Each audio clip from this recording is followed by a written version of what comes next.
Welcome to the She's Just Not That Into You podcast, where we're redefining female experiences and prioritizing female perspectives. I'm Rianne. And I'm Jiyun. We are two friends with global background, sharing our multicultural experiences and discussing everything that sparks our passion. Every week, we have honest, intimate conversations that we hope will inspire and empower not only each other, but women everywhere.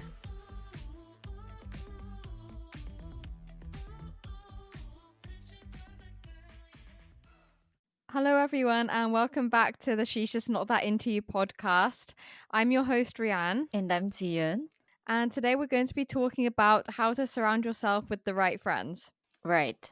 So a lot of people know that it's really important to surround yourself with the right friends because, you know, that famous saying, you are the sum of the 5 people you spend the most time with, which basically means that the closest people to you are eventually what you're going to become yourself. Yeah. And there was even this study that they did at Harvard several years ago where they basically worked out that the best friends or close friends that you have in your life is what determines your health outcomes, your career possibilities, your financial income, and your happiness, and a lot of other things. They're all determined by who your closest friends are. Yeah. More so than what kind of lifestyle your siblings have, or your parents, or even your spouse, which is huge, right? Yeah. Because, you know, a lot of people think that if your parents came from a background where they were financially struggling, then that would mean that you grew up in that kind of environment. So you would be more likely to, you know, have a difficult time with your finances as well. But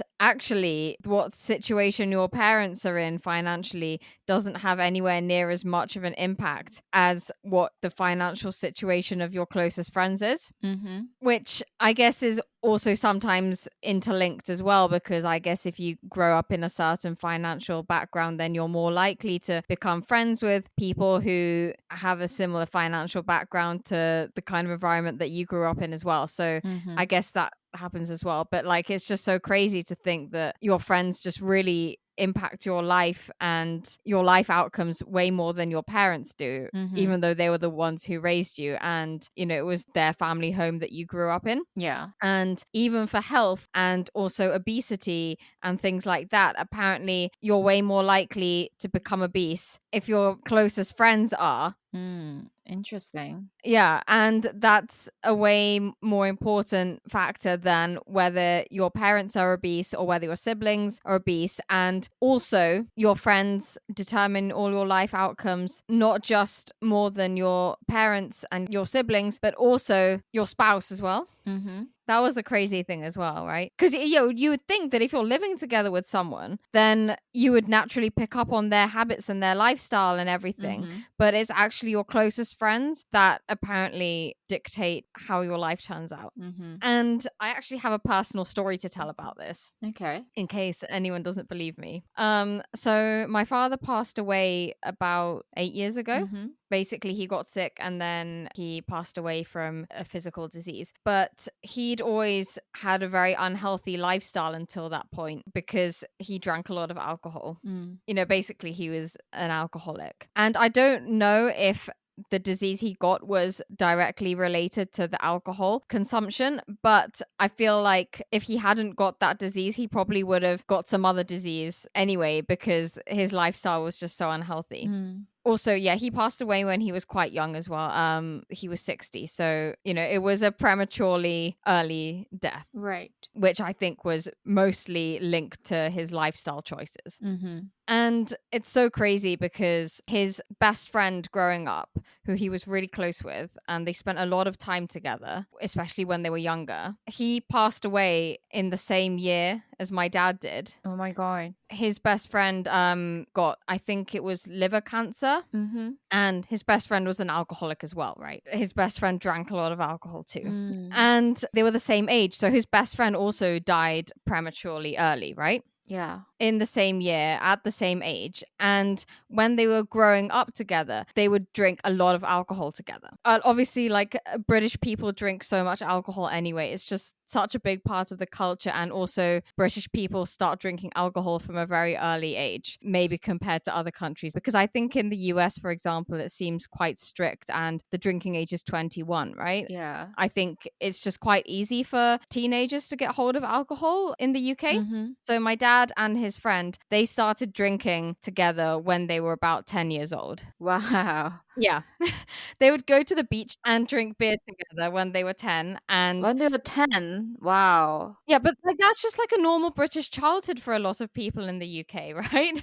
Yeah. And especially at my dad's age, because I think, you know, at that time, parents were a lot less hands on. So kids had more freedom to go outside and hang out with their friends without having to be supervised by a parent all the time. Yeah. I wouldn't be surprised if a lot of people in my dad's generation had grown up like that, basically. Mm. And by the way, my dad was a really intelligent and studious person, and he was really academically gifted at school and did really well. So it wasn't like he was just like some random person who was like always skipping school and drinking a lot of alcohol, right? Yeah.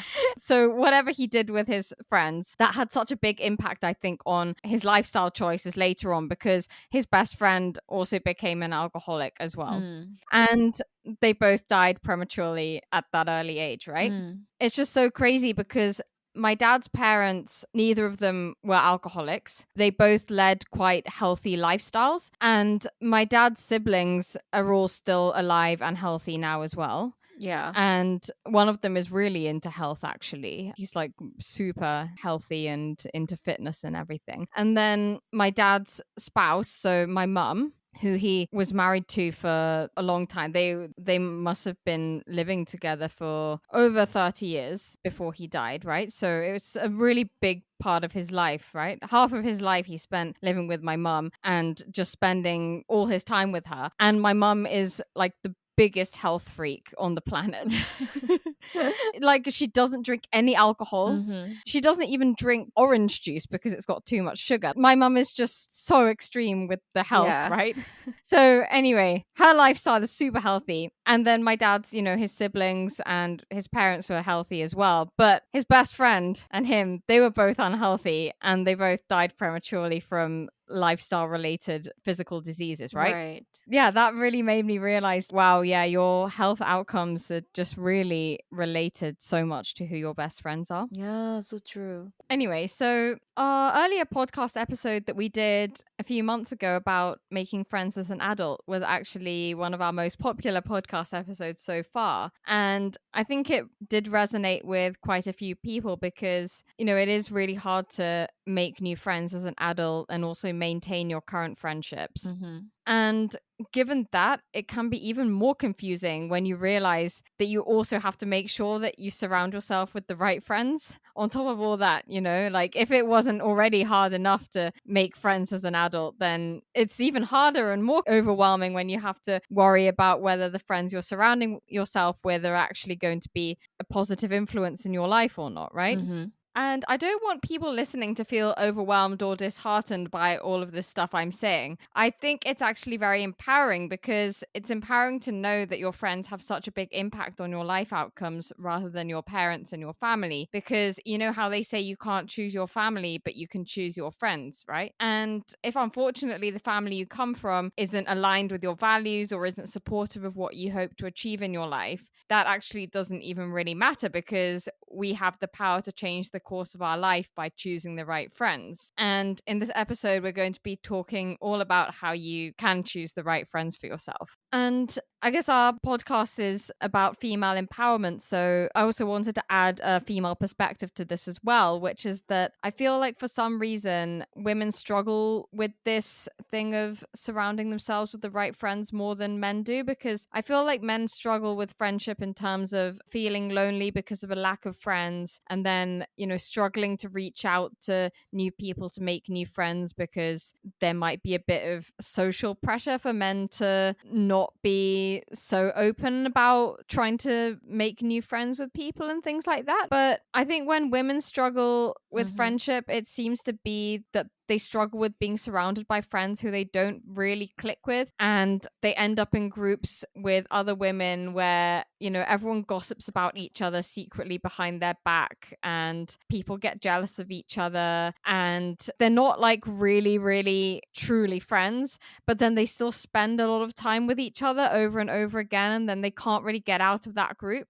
From what I see, I feel like men don't really seem to Mm-hmm. have those kind of friendship dynamics or end up in friendship groups like that. It seems to be quite a female concern. And I was talking about this with my mum, and Yeah. I think it might happen, especially when girls grow up with mothers who did this kind of thing. You know, I think it usually happens when sometimes mums will become friends with other mums just because their kids are in the same kindergarten or like the same class at school or whatever. And then they end up in like a group of Mm-hmm. like mum Mm-hmm. friends.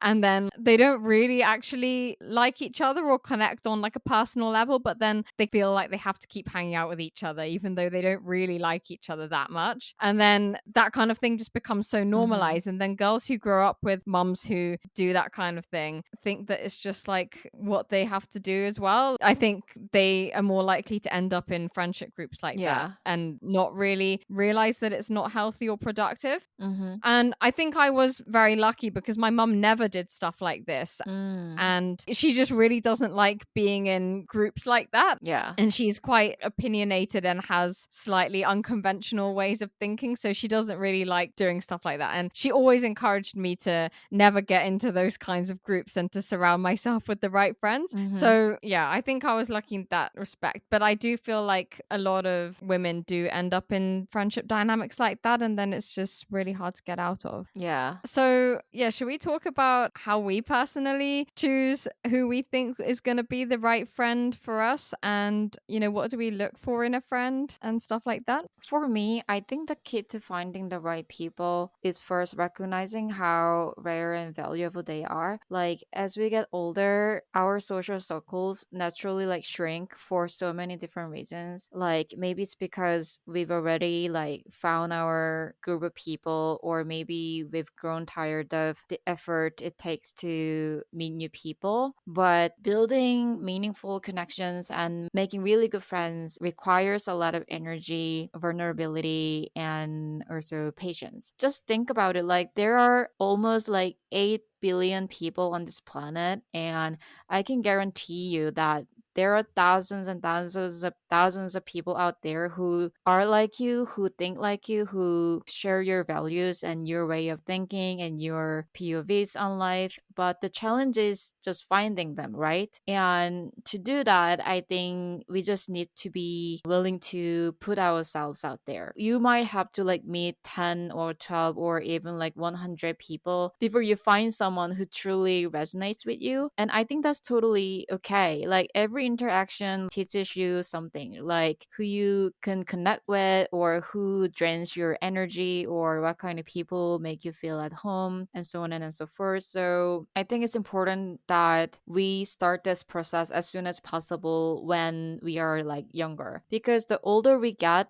the less likely we are to want to put ourselves out there and meet new people, because people don't really change that easily. It's just like inertia, like we naturally just want to stay the way we are, like stay within the same social circles over and over because it's easier and it feels more comfortable Mm-hmm. even if you don't fully connect with them. So change, it always takes effort, and the longer you've been in a certain way, the harder it is to break out of it. So if you really want to change your social circle and want to find the right friends, you gotta just push yourself a little harder than you think. Yeah, so do yourself a favor and just always start as soon as possible, and just put yourself out there and meet as many people as possible, even if it's just a one time like interaction or encounter. When you still have the energy and curiosity to explore like different types of relationship and different types of friendships, it will exponentially increase your chances of finding the right friends. I mean, I know that the process isn't always easy. Sometimes it can be really draining, but I think it's a totally necessary process if you want to find the right friends. The more people you meet, the better you get at recognizing the right ones, like finding those who align with you. It will feel more natural and effortless over time. So stay open to all those possibilities and try meeting as many people as possible if you are really willing to find the right friends. Yeah, thank you for sharing. I actually have a question for you, which is that I want to know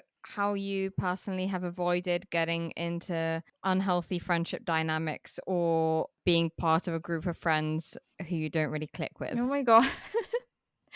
That's such a hard question. Because so many people just kind of fall into that, right? But Yeah. like, I don't think you have any of that. So, how have you avoided that? I think it really helped that I took really a lot of time to talk to myself and get to know myself, and I knew exactly what kind of people that I want to surround myself with. I knew what kind of people that I want in my life. So I just can feel it, right? If you know what kind of people that you vibe with, what kind of people you want to be with, then the moment you see someone, then you can just feel if the person is right for you or not. Like whether it's just a friend or a romantic partner. And if some people that I don't click with want to be friends with me, sometimes that can happen, right? In that case, I think the single most important reason why people fall into that sort of social circle, even when they don't want to be friends with that kind of people, is because people don't really have the courage to be disliked. Like, you can't change and you can't move away from a toxic friendship or relationship and still expect to be the nice person all the time. So, if you really want to move away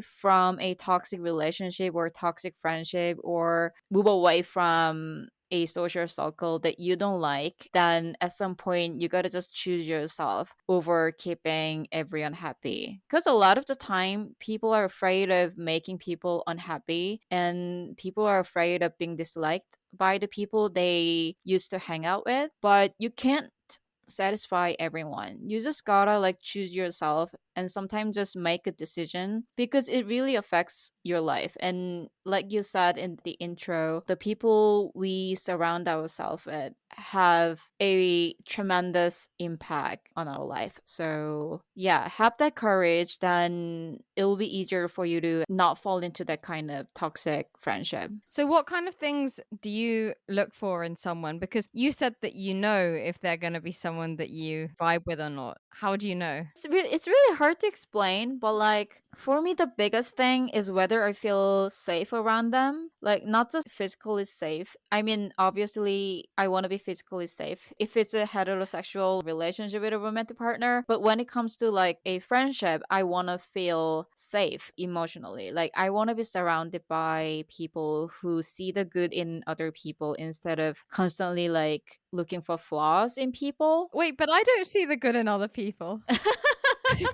But I think I know you more than that, you know? Like, what's behind that? You know what I mean? Like, some people just have that and just nothing else, but I know you so much more than that. So I see all the good in all the good that you have. Oh. So I really want to surround myself with people who just take other people as they are instead of picking them apart. Like, I can just tell that right away when someone is that type of person to judge everything and everyone, and I can't really stand that kind of negative energy. And it's really exhausting for me to be around that kind of people who always gossip and who always have that kind of negativity. I think that's like the single most important non-negotiable for me. And I think you were saying before that if someone you're friends with is gossiping about other people, then it makes you lose trust in them because you feel like you don't trust that they won't do the same thing about you, right? Yeah, exactly. Yeah. So then you don't feel safe. Yeah, definitely. It's so easy to hate what you don't understand, but I really am attracted to people who don't judge or dismiss things they don't get. Like, I really respect people who actually try to understand what they don't understand. Yeah, You know yeah, what I yeah. mean? Like, that's the kind of energy that I want around myself. Like, less judgment, more acceptance, and yeah, just have the positive curiosity to actually understand the people around them and just see the good in them. Oh, okay, now I understand why you think I'm okay, even though I'm quite negative sometimes, because I'm always trying to understand. You're curious. Yeah, I'm always trying to understand the reasons behind everything. And you're always like, oh my god, now I finally understand why the person is like that, you know? How about you? Like, what do you look for in the right friends? Okay, so my philosophy when it comes to friendship Yeah. and how to make sure you've surrounded yourself with the right friends is to be very picky. So don't just become friends with random people just because they're nearby or because you happen to see them regularly at something you go to, whether it's a mum's group if you have kids, or I don't know, whatever other situations where people bump into the same people over and over again. Mm-hmm. Like if you go to a certain bar every weekend and then it's the same group of people there all the time, Mm-hmm. don't just become friends with them because they're always there, you know? Yeah. But so many people do that, Yeah, right? so many people do that. Like they just become friends with people just because they're like nearby. Yeah. And also, like, don't hold on to random friends that you've known for a long time, whether it's because you went to elementary school together or whatever else. Yeah. Like, don't just stay friends with them just because you've known them for a long Right. time and just because you have the Definitely. shared memories together, Definitely. unless you think they're the right person for you to be friends with. And don't become friends with people just because they want to be friends with you. Yeah. They need to meet your standards too. Yeah. You know, like it's just like when we talked about in the podcast episode we did about 10 non-negotiables women need for sex with men. One of our non-negotiables was that you shouldn't have sex with someone just because they want to have sex with you, right? Yeah. And it's the same with friends, or actually even worse, because like we said, friendships can really impact how your life turns out, right? So like you shouldn't have sex with some random guy one time just because he wants to have sex with you, but becoming friends with someone is a way bigger commitment than having that random one night stand, right? Yeah. But then so many people just decide to become friends with people just because that person wanted to be friends with them.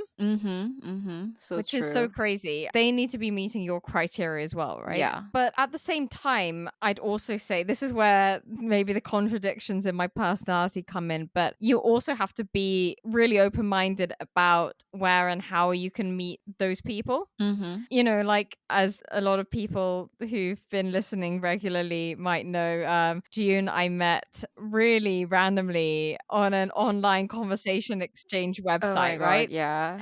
And we didn't even live in the same continent. We are like 14 hours apart. Yeah, we weren't on the same time zone. Like it was absolutely crazy, and we've only actually met each other 3 times.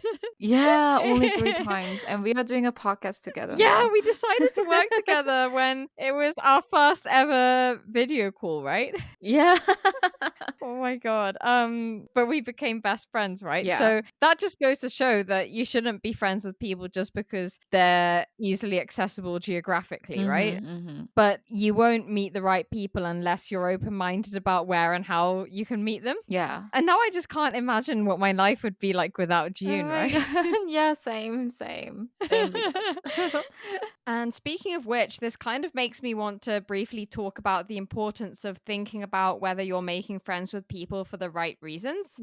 You know, just like how we discussed in the 10 non-negotiables women need for sex with men episode, and we talked about the importance of having sex with men for the right reasons and not the wrong reasons, such as because you're lonely or because of social pressure or because you're looking for validation. And, you know, you shouldn't just jump into bed with a guy because you feel like you owe him something just because he bought you a peppermint tea and a blueberry muffin, and now you feel like you need to pay him back by giving him some type of blowjob or something. And it's the same with friendship. Make sure you're making friends with people for the right reasons. So don't do it just because you feel like you owe someone something just because they want to be friends with you. And also equally, don't do it because you're lonely and want some validation or want some company, or because they, you know, make you feel better about certain things that you don't like about yourself, which also ties into what I said about how I don't like to be friends with male friends who I think might have a crush on me just because I enjoy their attention or something. You know, that's not really looking for friendship in the right places, right? Right. And this is the really crazy thing. I actually read in a book once that apparently this was a study that they did in America, but apparently most people who responded to the survey said that they preferred to be friends with someone who they can use for their social status or other benefits, such as their money, rather than someone whose personality that they like. Yeah. Which is absolutely crazy. Yeah. I mean, hearing that, it does make sense why so many people end up with really toxic friendships with bad people who betrayed them or whatever. Right.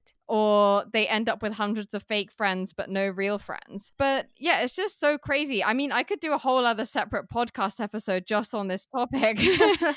But I just don't understand why anyone would choose to be friends with someone for such a stupid, superficial reason, like just because they're popular or rich or something. Yeah. Rather than because they like them as a person and they believe that they have a high quality personality. Mm-hmm. Or sometimes some people even actually become friends with people whose personalities they actively dislike Oh my God. just because they want to use them for other benefits. Yeah. Like they might invite them to nice parties or because they're rich or something. Right. And it really shocks me Yeah. that people do stuff like that. I mean, there's nothing I hate more than social climbers, but actually, to be honest, I think it's not just the fault of the people who do that, but I think it's also our society and the bad values that our society makes people believe are important. Yeah. Because I heard on Dr. Chatterjee's podcast, Feel Better, Live More, which is one of my favorite podcasts ever. But he once did an interview with this guy called Johann Hari, and it's an amazing episode. So I really recommend that everyone listens to it. But in that episode, Johann Hari basically talked about the power of advertising and the power of societal influence on people's lives and their values. And he basically said that they did this experiment where they showed kids adverts of Dora the Explorer, but they did it in a way that the kids were unconsciously shown the adverts. So they didn't actually know that they were being shown the adverts of Dora the Explorer. Mm-hmm. And then later they asked those same kids whether they would prefer to play with a nasty kid who has Dora the Explorer or a nice kid who doesn't have Dora the Explorer. Yeah. And a lot of the kids actually said that they'd prefer the nasty kid who has Dora the Explorer rather than the nice kid who doesn't. Oh my. Which goes to show how even from a really early age, Yeah. in the capitalist, materialistic society that we live in, we're so susceptible to being more interested in choosing our friends based on what they have, whether that's Dora the Explorer or social status or money, rather than on the quality of their character and their personality, which is really eye-opening, actually. Yeah. Wow. Yeah. And sometimes people even think that friends are just something that you have to keep you company until you get a boyfriend or until you get married, which is really stupid as well. Because I think even if you have the best romantic relationship ever, you really do need friends as well, which is something that we talked about on our previous podcast episode about making friends as an adult. But anyway, I think it's really important to know what you're looking for in a friend and to think about why you choose certain people to be your friends. So personally for me, I can't be close friends with someone just because we have a good time together. I mean, having a good time together is important too, but what is really essential for me is to have some sort of mutual growth. Yeah. And I need to feel like we understand each other and that we can grow together and that we can inspire each other and really enrich each other's lives in a positive way. But I'm not saying that that's what everyone should be looking for in a friend. I think you need to find some other framework that's really specific to you and your needs and your desires and your values. Just make sure that you're really clear on whatever it is that you want, whether it's to surround yourself with people who hold the same religious beliefs as you, or who have the same ethical values, or who have common interests and hobbies, or who you can do things together with, like going for runs or going to yoga classes or whatever. I just really encourage everyone to get really clear on what they're looking for in a friend and what reasons they have for what people they choose to be their friends. Yeah, definitely. So anyway, in case anyone who's been listening so far is thinking, well, so I don't know how to know whether I should be friends with someone or not. I would encourage everyone, just like with our 10 non-negotiables that women need for sex with men episode, I'd encourage everyone to have a certain list of criteria. Yeah, their own non-negotiables for what standards they need from people who they're going to become friends with and let into their lives. Yeah. I mean, everyone can make their own Mm-hmm. list that is relevant for them. And you have your own non-negotiables, right? Yeah, exactly. So now I'm just going to read out my non-negotiables Okay, I'm excited. just for inspiration. I'm ready. Um, so actually, I made this list for specifically non-negotiables I have for close female friends or female best friends. Mm-hmm. I mean, I have several male best friends as well, but not all of these were directly relevant for guys because some of them were to do with like woman to woman relationships. Yeah. But also, by the way, I just also wanted to add that as a woman, I think it's also really important to have close male friends as well because you can learn so much from them and their different perspectives on life. Mm-hmm. And I actually find it really shocking when some people don't have close friends or any friends of the opposite gender, both for women who don't have any male friends and also guys who don't have any female friends. Yeah. I find that it usually ends up creating quite a narrow minded way of thinking. And it means that you're less exposed to different ideas and different perspectives and things. Mm-hmm. And I often feel like generally a lot of women who don't have any male friends tend to be more focused on traditional gender roles and how women have to have a certain place in society and Yeah. women have to do certain things and men have to do certain things. You know, I feel like it leads to a kind of less fluid mindset. And it's also quite heteronormative as well by saying that everyone needs to, you know, just stick with the people of their own gender, right? Mm-hmm. Yeah. What about you? Do you have male friends? What do you think about this? Yeah, I do have a lot of male friends, but I think the problem is a lot of women find it pretty difficult to, have male friends who are not misogynistic. Right. Yeah. So maybe that sort of plays into the fact that not many women have friends of the opposite gender, I think. Well, I would say my non-negotiable specifically for male friends is that the friendship needs to be completely platonic on both sides with no ambiguity or potential to misunderstand things. Yeah. Like, I really don't like it when guys make me doubt whether they feel like it's platonic or not because then I don't really feel safe or comfortable being myself with them and then I get worried that they might mistake my intentions for something else. Right. And then, yeah, that's the type of situation where I wouldn't want to be friends with a guy. Yeah. And if there's a guy who I think might have a crush on me or something, I wouldn't want to continue being friends with him just because I like the attention or something, right? Yeah. So, yeah, I really don't like getting into situations like that. But I really value having like completely platonic safe male friends who I don't really see as being different from my female friends, right? Yeah. But I feel like a lot of guys, they always have a crush on the woman they become friends with, right?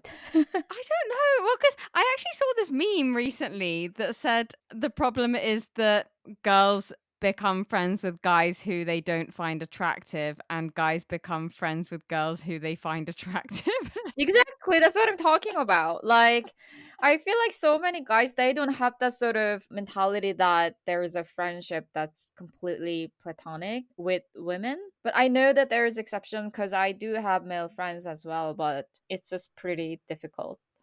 I mean, most of my male friends in the UK, especially, are all like married or engaged. So there isn't any kind of like ambiguity in terms of romantic potential or anything. Yeah. Yeah, I guess maybe because I've known them for a really long time, so it kind of feels more safe. But actually, now that you mention it, since coming to Japan, it has been harder to find really close male friends who I feel completely safe in terms of like nothing is gonna happen, you know? Yeah.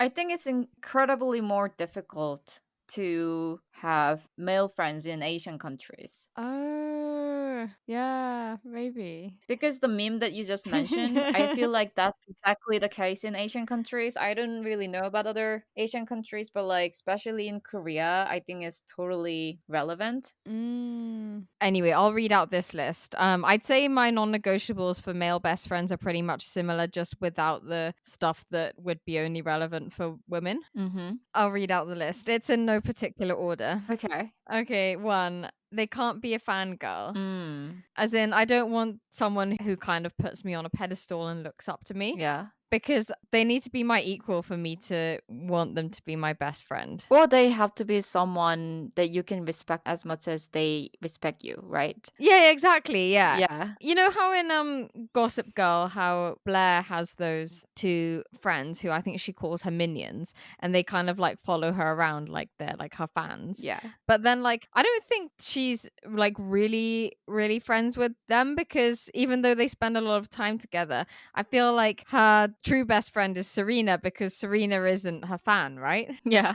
They're more equal. Mm-hmm. I don't want to be friends with someone just because they admire me or something. I mean, obviously that's flattering, but then if you're becoming friends with people just because of that, then I feel like it would mean that you're only friends with them because you want their validation. Right. Which isn't a good basis Yeah. for a friendship. Mm-hmm. And it's just the same with how we were talking about how you can cultivate friendship in a romantic relationship, because it's good to be friends with your romantic partner as well. Mm-hmm. And I think you really opened my eyes when you told me that you can't be friends with someone unless you're equals. Yeah. And then I realized, like, oh my God, yeah, like if you're in a romantic relationship and you don't feel like you're both equal in terms of if one person is more controlling than the other, or one person feels more dominant or whatever, then it's quite difficult to be friends because you're not equals, right? Yeah. Okay, my non-negotiable number 2 is that I need to find them inspiring, and I need to feel like they have certain qualities that I admire and want for myself. This one is really important because, you know, like I said, your close friends really determine how you turn out as well. You know, you're the sum of the 5 people that you're closest to. So they need to be someone who I would want to be myself, right? Because you are going to become that person. Yeah, exactly. Yeah. So, yeah, if you're surrounded by people who you're gossiping about behind their back and you don't really, really fully support them in everything they do, then if you have so many bad things to say about them behind their back, by continuing to be friends with them, you're actually going to become them. So that will just mean that you'll end up taking on all of their bad qualities that you don't like. Mm-hmm. So, yeah, just don't get into friendships with people like that, right? You Yeah. need to be friends with people who you want to be like. Definitely. So I think you should think about the friends you're surrounding yourself kind of as if they're like food that you're eating. Because, you know, people say that you're going to become what you eat. Yeah. And I think it's the same with the friends, like the values that the friends you surround yourself with have, that's going to be what you become as well. Yeah. That's kind of what you're feeding yourself with. Mm-hmm. And you wouldn't want to feed yourself with junk food. So don't feed yourself with junk friends who have junk values. I mean, you can really tell even in how you feel afterwards, because after you've hung out with friends you really connect with, you feel mentally nourished and at peace afterwards, which is how I feel every time I hang out with June. Or every time after we finish recording a podcast episode together. But, you know, sometimes when you hang out with friends who you don't really click with, you feel kind of mentally drained and exhausted, and even sometimes physically unhealthy afterwards. Mm-hmm. You know, like you might get a headache, or you might just feel really tired. Right. And I think that's kind of similar to the feeling you get after you eat junk food, right? Yeah. So you should be really careful about what friends you're choosing to feed yourself with and allowing to become a part of yourself. So true. And I even recently heard the neuroscientist Dr. Tara Swart talking recently on a podcast about how, you know, since you're the sum of the 5 people you surround yourself with the most, if you were to write down 5 words to describe each of these 5 people, you'll then end up with a list of 25 words. And apparently those 25 words would pretty much be a really good summary of who you are, which is really shocking. But she said it was a really good exercise to do. Maybe I should do that. Yeah, like you're meant to apparently be completely honest and not hold back, you know, when you write those 5 words, right? Mm-hmm. You're meant to include good things and bad things. And yeah, apparently when you look at that, it's pretty much going to be a summary of who you are. Wow. But yeah, anyway, this is exactly why I really don't understand at all why people would get jealous when their friends do well in stuff. Because if your friend does well, you should be happy, because if they're doing well, it means that you're going to do well as well. Yeah. Since you're literally going to become them, right? Mm-hmm. So your friend is basically the same as you. And in terms of this and what kind of values I would want my friends to have, I would say obviously the criteria you look for is going to be so different based on you and your individual values specific to you. But I would advise to try to find people who are aligned with whatever your values are Mm-hmm. and whatever type of person who you aspire to be like. Mm-hmm. So, for example, personally, I really like to surround myself with friends who are intellectually curious, growth oriented, not afraid to be an independent thinker, Mm-hmm. who don't center their life around a man. Yeah. I guess this is specifically for female Mm-hmm. friends. And also who have ambitious career plans, but who are also down to earth and relatable. Mm-hmm. And for example, I feel like you, June, you have all of these qualities, and that's why I chose you to be my best friend, Oh. right? Thank you. And I also find you really inspiring because you're very open minded and free spirited and adventurous, Yeah. which is something that I feel like I could do better with in my life. Since I'm quite an introverted homebody, and I tend to be a bit scared of doing stuff that's outside of my comfort zone sometimes. Uh-huh. Uh-huh. So this is kind of a quality that I want to improve about myself, Mm-hmm. and I feel like you will be a good influence for me in that way. Yeah, and I feel like you've been more and more adventurous. Since I met you, right? Yeah, exactly. Like you solo traveled, and I don't know, I feel like you've done a lot of different kinds of things that were pretty new to you. Yeah. Yeah, I'm really glad. Yeah, I would never have gone on that solo trip if I hadn't become friends with you, I don't think. Oh, so sweet. Yeah. But also, I think with this, you also have to take on some responsibility and accept that you will end up taking on not only the good qualities that your best friends have, but also their bad qualities too. Mm-hmm. And since nobody is ever completely perfect, Yeah. there might be some negative aspects of your friends' personalities that you might end up like absorbing into yourself. Mm-hmm. So I think you need to make sure that you're fully prepared to do so. And the way I think about this is to surround yourself with friends who you think their positive qualities are so inspiring to you that they outweigh the negative qualities that you might take on from them. Mm-hmm. So, for example, if you have a friend who's really ambitious and driven and passionate and high achieving, and that's something that you find really inspiring and you want to be influenced by that aspect of their personality, but then they're also someone who's a bit self righteous Yeah. and tends to think that they're right about everything, and they can be a bit overly critical because they hold themselves and everyone else to a really high standard. Mm-hmm. Which unfortunately I feel like a lot of ambitious and high achieving people seem to have these kinds of bad qualities, Yeah. which maybe I also have myself.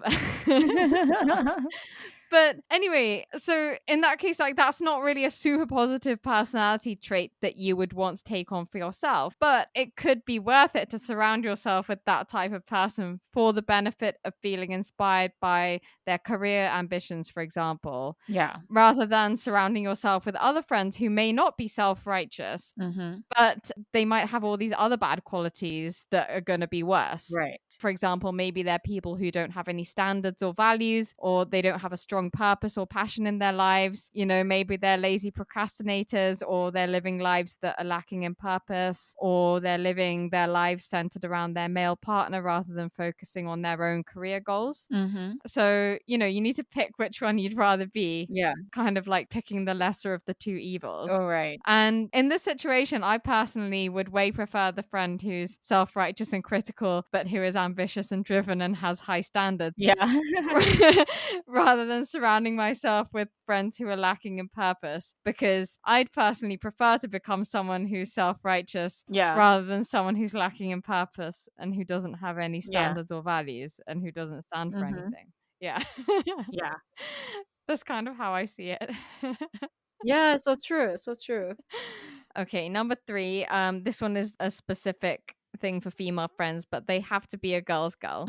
What I mean is that they have to be a girl who supports other women rather than being competitive with them. So important. Whether that's being competitive about looks or career success or competing with other women over a man or anything like that. I'm not interested in that. And it can be relatively difficult to find people like this, which I don't think is the fault of the women so much as the fault of our patriarchal society, where we have so much internalized misogyny and there's just so much scarcity for women and the opportunities we get.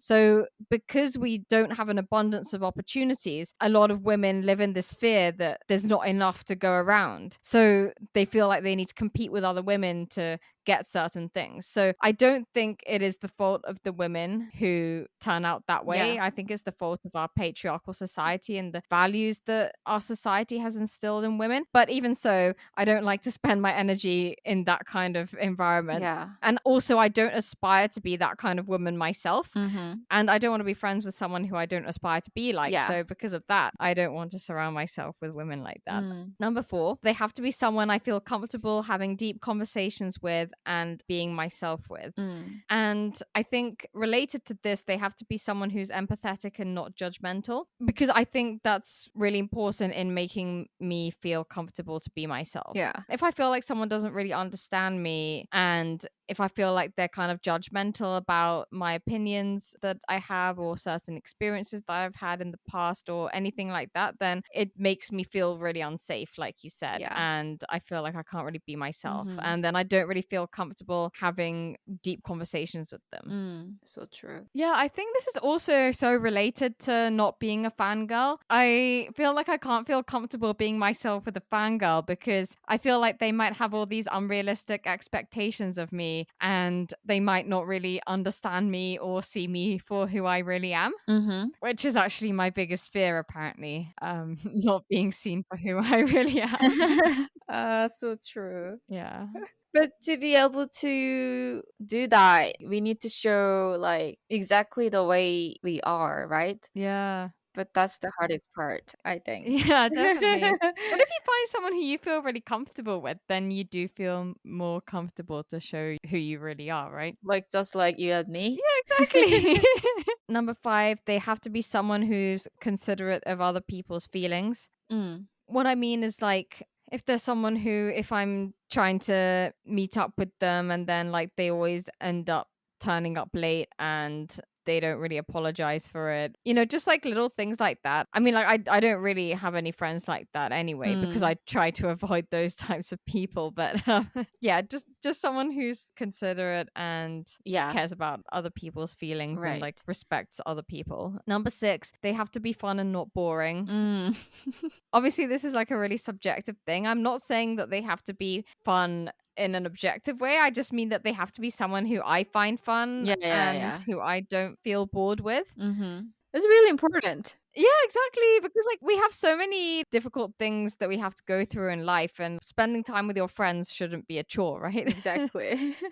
It should be something fun. Mm-hmm. Number 7, they must not be superficial. Mm. I just don't really vibe with superficial people. Definitely. Yeah, like there are some people out there who, with their friends, they just kind of chat about celebrities and fashion and gossip about their other friends and talk about their boyfriends. And Oh my God. Yeah. it just ends up with a lot of surface level conversations, which I really hate. Mm-hmm. Yeah, so I feel like I can only become close friends with people who I can have really deep, real conversations with. Yeah, I totally agree with that. Like, for example, if I meet like a group of women who only talk about like skincare treatment or like dating or like going out, then I just immediately like almost zone out. I just don't vibe with that kind of, I don't know, I just don't really see myself engaged in that kind of conversation really genuinely. Mm-hmm. Yeah, so it's just hard for me to be friends with them. Yeah, like you said that you went to that group dinner recently. Oh my God, yeah. Yeah, I went to this thing called Time Left. Mm-hmm. I saw like so many like ads on Instagram about it. Like you just have a dinner with a random group of people that they match you. Mm-hmm. So I went there, and then I mean they were obviously really nice people, but then everything they talked about mostly was like what kind of skincare treatment they got in Korea, because some of them were not Korean. Okay. I mean, they were really nice people, but then there was just nothing that I could contribute that kind of conversation. Yeah. So the conversation was not equal Yeah. because there was nothing that I can say. Yeah, and then you don't feel comfortable being yourself, right? Yeah, like I wanted to say things like, oh, but I don't really get that kind of thing, and I don't really want people to be obsessed with it because it's toxic, right? But then if I say that kind of stuff in that kind of conversation, then it's gonna be killing the vibe, Yeah, you know? yeah. So, yeah. Yeah. Number 8, they have to be someone who has strong opinions and who knows who they are and has a proper personality. Wow, what is proper personality? You know, like someone who has like who holds their own and like is authentic and Yeah, knows who they are, and like not the sort of person who just does something because everyone else is doing it, you know? Yeah. Like you wouldn't do something just because your friends were all doing it, right? Right, definitely. Yeah. So someone who knows exactly who they are and where they stand. Yeah.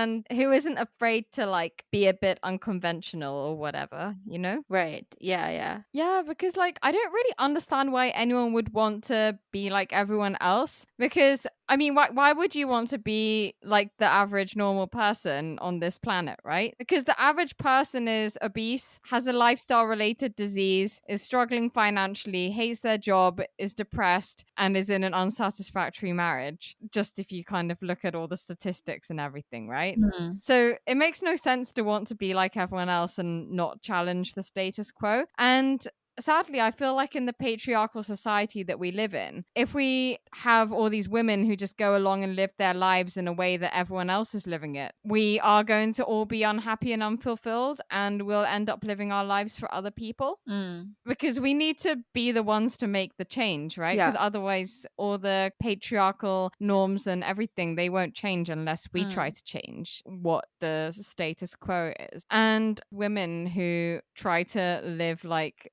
normal people just because they haven't thought to question the things that society influences them to do isn't really something inspiring for me.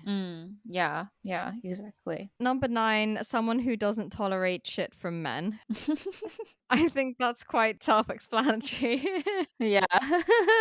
Number 10, someone who doesn't take themselves too seriously. Yeah, this is really important, non-negotiable, I think. Yeah, because I think the reason why is because someone who takes themselves too seriously often tends to be quite judgmental, and then I don't feel comfortable being myself with them. Yeah. Even if they're not like overtly judgmental, even if they're not directly saying judgmental things to me, I just feel a bit uneasy because I feel like they might be secretly judgmental because I know that they're someone who takes themselves seriously. Yeah. Number 11 is someone who I find funny.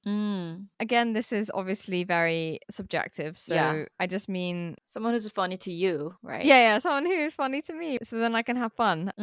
Number 12, someone who doesn't want to be in a dynamic with me where we're being competitive with each other and who we can be genuinely supportive and happy for each other. You know, like for example, with you, like if something good were to happen to you, then I would be just as happy or even more happy than if that thing were to happen to myself. Oh, yeah. And then if something bad happens to you, I'm like way more upset than if something bad happens to me.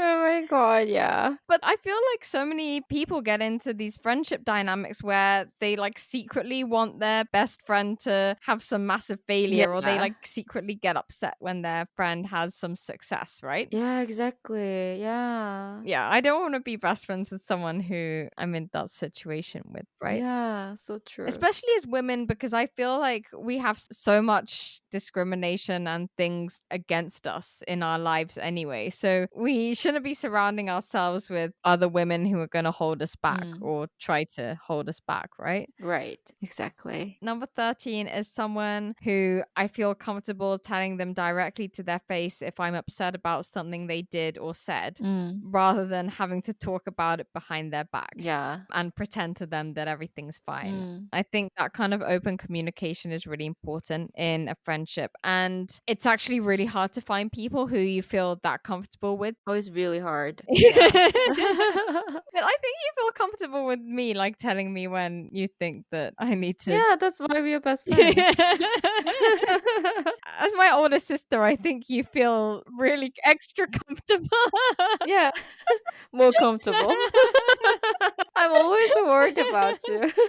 Well, exactly. It's what I mean. Like, you're worried about me, but then, like, a lot of people get into these friendship dynamics where they're worried about something going well for their best friend, right? Yeah.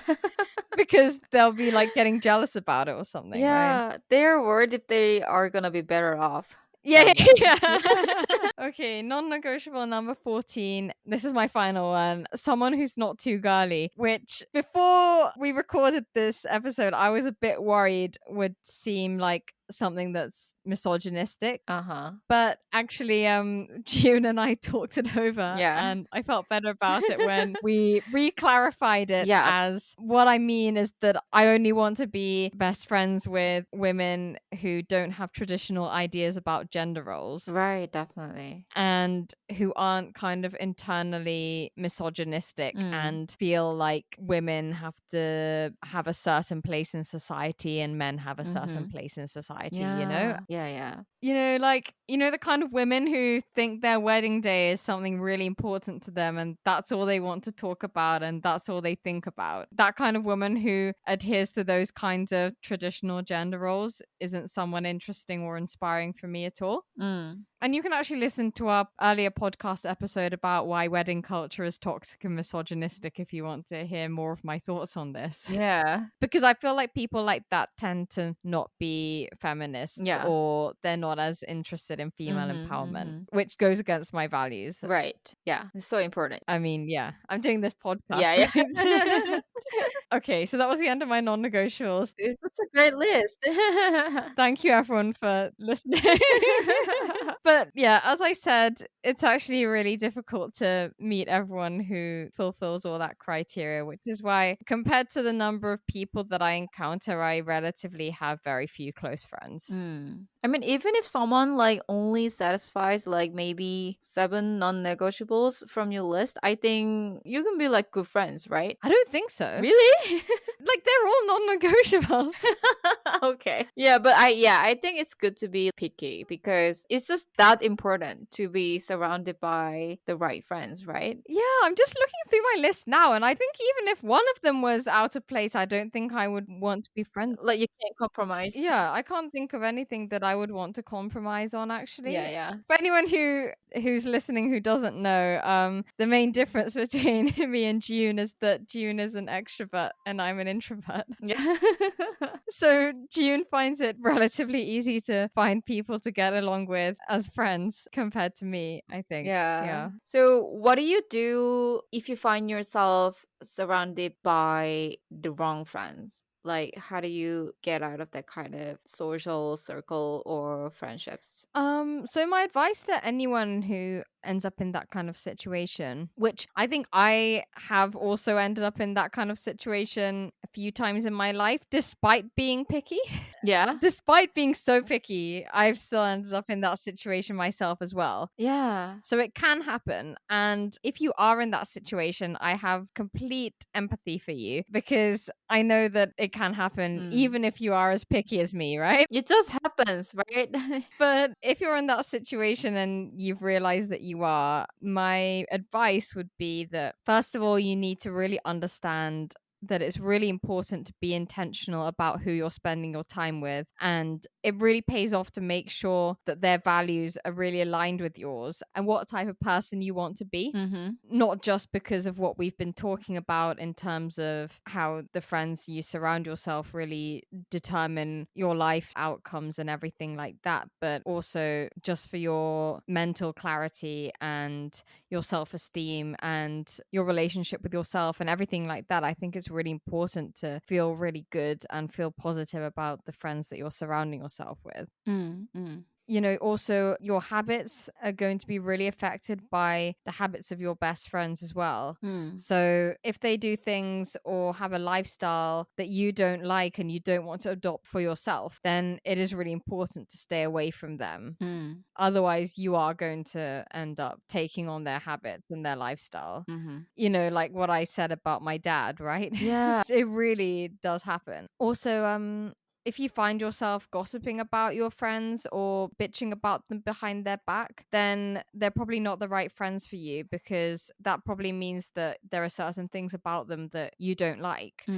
But you will end up taking on those qualities if you spend more time with them. So don't continue to do that. It's also important to consider this quite seriously, because if you're spending time with the wrong people, that also can take away your time and energy from meeting the right people. Yeah. It distracts you, and the more time you spend with the wrong people, the more likely you are to meet more people who are similar to them, and then you'll just end up with more and more of the wrong people, and you'll never be able to get out. Yeah. So unless you get yourself out of the situation of being surrounded by the wrong people, you won't be able to meet the right people for you, Mm, because all your time and energy and focus will be spent on the wrong people. yeah. And you won't have any time left over for meeting the right people. Mm-hmm. But I'd actually say that my main advice would be, instead of focusing your time and energy on the negative aspects and focusing on getting rid of the wrong friends, I would instead advise to set your focus on the positive side of meeting new people who are more aligned with your values, Mm-hmm. and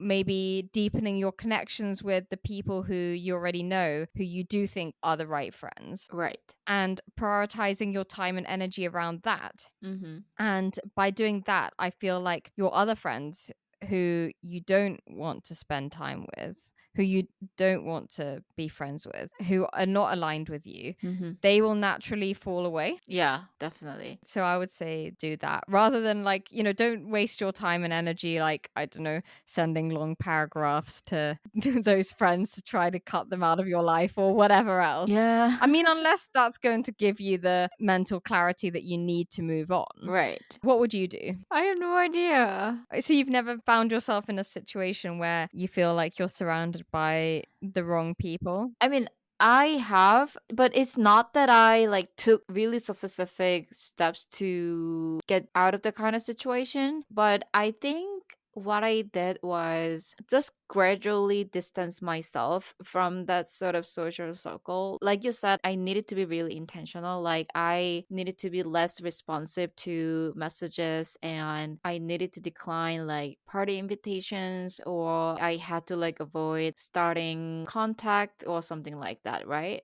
Mm-hmm. So, yeah, I just had to be more intentional about distancing myself. I think that should be the first step, and set boundaries. Yeah. How do you set boundaries? I think everyone has a different way to set their own boundaries with people. Like some people just politely decline, I don't know, invitations or limit their time spent with them. Some people could be just really honest. Like if the friendship becomes really toxic, they might just do a direct but really kind and sincere conversation with them and say things like, I feel like we've grown apart. Like I want to focus on something else or different things right now. Or sometimes if the friendship is really, really toxic, then you just need to block and cut off for good, right? Yeah. If that friends is really manipulative or like really controlling, then you really need to cut ties with them like completely, like right away. Mm-hmm. So I think there's just so many different kinds of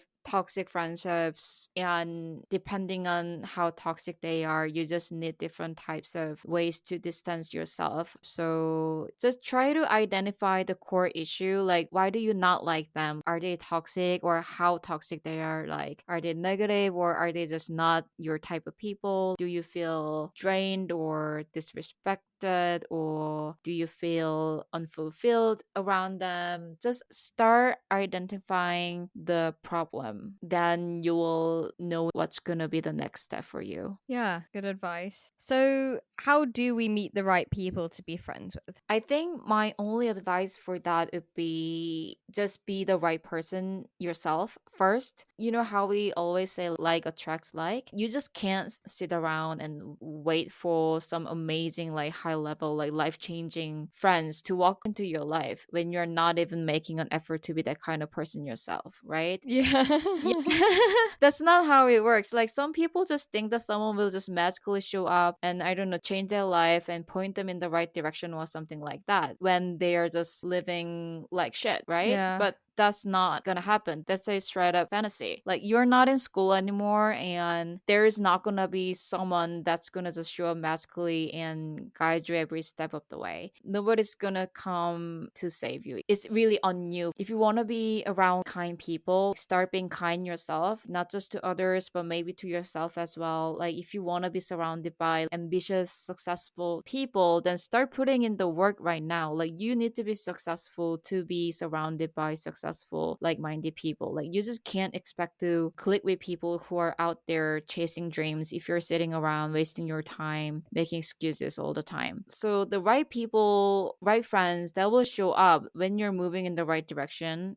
And if you just try to be that person that you want to be surround yourself with, then I think you'll be closer to finding the right friends for yourself as well. It's not about luck, it's about alignment. Like, you don't find them by waiting around. You just have to become the person that naturally attracts them. So whatever kind of energy you want in your life, start having that kind of energy yourself. Then things come naturally. Yeah, you need to think about what type of person the person who you want to be friends with would want to be friends with. Yeah, exactly. You know, if you're not that type of person, then you won't be able to meet that type of person anyway, right? Because, like, even if you were to meet them, they wouldn't want to be friends with you. Yeah, exactly. So true. Because you're not the kind of person they want to be friends with, right? Yeah, exactly. Yeah, so what you said about like attracts like makes me think of the expression birds of a feather flock together. Oh, yeah. I think it's so true because, for example, if you yourself are a dirty city pigeon who's covered in shit, then you can't expect a beautiful white dove to want to become friends with you. Mm-hmm. It's not about being snobbish or judgmental. And I'm not talking about looks or any kind of superficial factors like how much money you have or anything like that. This whole thing is meant to be a metaphor. Mm-hmm. And in this case, I'm mostly talking about values. And I just used this image of the dirty city pigeon and the beautiful white dove because I think it's something that you can easily visualize. Right. But what I mean is that if you have bad values that are like the equivalent of a dirty pigeon, then you're not going to be able to attract a friendship with someone who has really beautiful values like a pure white dove. Mm-hmm. Because, you know, like a beautiful white dove wouldn't want to flock with a dirty pigeon, right? Yeah. But at the same time, this analogy also really nicely illustrates how important it is to be picky about what type of people you surround yourself with. Mm-hmm. Because, for example, if you yourself are a pure white dove, then you shouldn't be flocking together with the dirty pigeons because then you're going to get your feathers dirty and then they're going to drag you through all their shit on the street and your white feathers will turn grey. And then eventually you'll just end up looking like a dirty pigeon yourself. Yeah. Then at that point, you will have become a pigeon, even though you were originally a dove. Yeah. Because, you know, birds of a feather flock together. So you're going to become a pigeon if you hang out with the pigeons. So true. Yeah. So I think it's because of this that, you know, like I have my list of non-negotiables for what I look for in friends. And the list of non-negotiables isn't just a random list that I came up with out of thin air, because I also really hope that I try to embody all of those qualities myself that I included on that list. Mm-hmm. And I mean, I can't really say for sure that I do embody all of those qualities, but I do at least aspire to be all of those things myself. Yeah. Because, you know, I can't hope to look for those things in a friend if I'm not those things myself. So, you know, I also do try my best to be empathetic and understanding and non-judgmental towards my friends. And, you know, I also try hard to be a considerate person as well. And I try to kind of add some meaning to my interactions with my friends, either by trying to think of inspiring conversation topics that we can talk about and yeah, things like that. But, you know, like, for example, if there's somebody who was listening and thinking that they'd want to be friends with someone like me for whatever reason, maybe because I'm like growth oriented or whatever, Yeah. then like they would also have to think like, do they meet my list of non-negotiables, you know? Yeah. Do they tick off everything on that list? If you don't, then someone like me wouldn't want to be friends with you, right? Right. Maybe you could start by writing out your own list of non-negotiables and then working out whether you actually meet that criteria yourself as well. Definitely. Yeah. Okay, then what are your advice for how to find the right people to be friends with? Yeah, so like you said, I think I would say at first you should go for quantity over quality when it comes to just meeting people. Because the more people you meet in whatever situations, then the more likely you are to meet someone who you click with. And don't get discouraged if the first 200 people you meet are people you don't like, right? Exactly. Who knows, the next person that you meet after 200 people will be your best friend, right? Exactly, yeah. And another thing is also that, like we said about how you have to have the same kind of energy as the person that you want to be friends with. So if the kind of person you want to be friends with is someone who's really into fitness Mm-hmm. and regularly does marathons and eats a low carb diet or whatever specific non-negotiables you might have, then don't go to some random club every weekend So true. expecting to meet them there, right? Right. Because they probably won't be there. Yeah. They'll be asleep, Yeah. like preparing to wake up for their yoga class Yeah. at 7 a.m. on a Sunday morning, Mhm, right? mhm. So instead, go to that yoga class Mm. where they're likely going to be. Yeah. And if you're not the sort of person who wants to go to that yoga class, then maybe that's not really the sort of person that you should be friends with anyway, Mhm, right? mhm. So, yeah, just go to places where the right type of people for you would be. And Lewis Howes, the podcaster, he always says that in order to meet the right friends, you should go where people go to grow. Mm.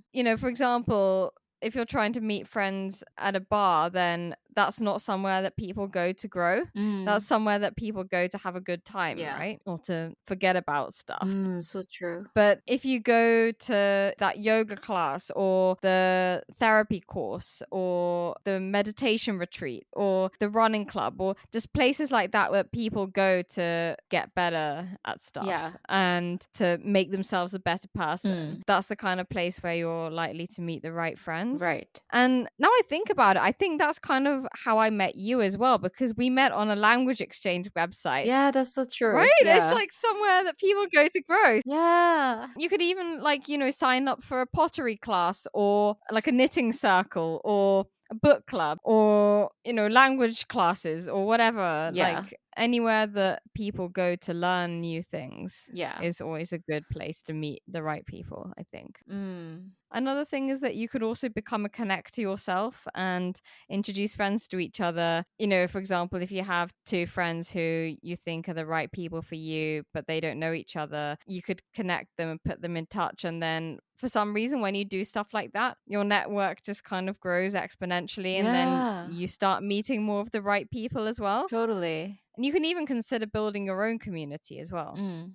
That's such a good idea. So, if there's something that you're really passionate about, you could build a community around that. And then whoever joins your community is probably going to be the right person for you whose values are aligned with yours as well. Yeah, right. But also, I think it's really important to remember that you can't control anyone and you can't force anyone to be friends with you or expect them to be the type of friend that you want them to be, because everyone has such different expectations of what it means to be friends and what level of closeness they want to be with their friends and everything. So even if you meet someone who meets all your non-negotiables for friendship or whatever, you also can't force them to become friends with you if they don't want to be friends with you. So yeah, don't get too caught up about that either.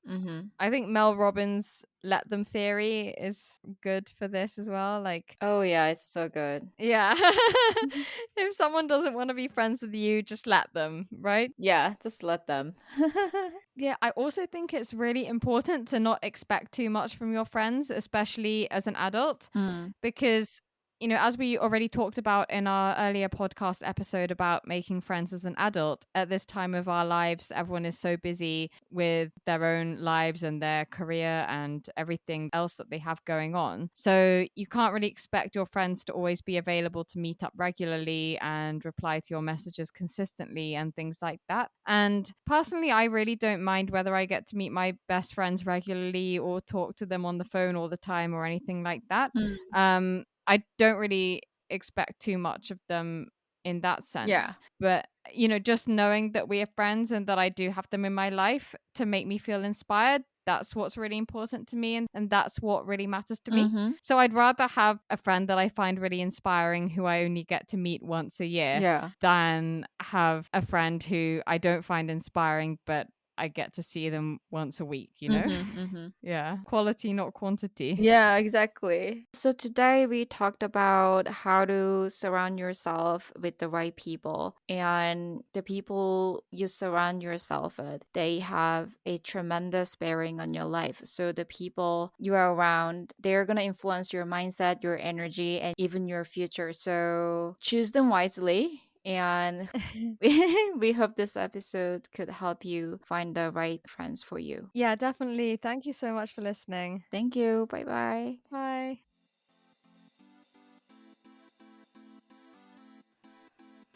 Thank you so much for listening to our latest episode. And if you like that, please share with a friend. We'd also really appreciate if you could rate and review our podcast. And please get in touch if you have any feedback. We'll be back again with another episode next week.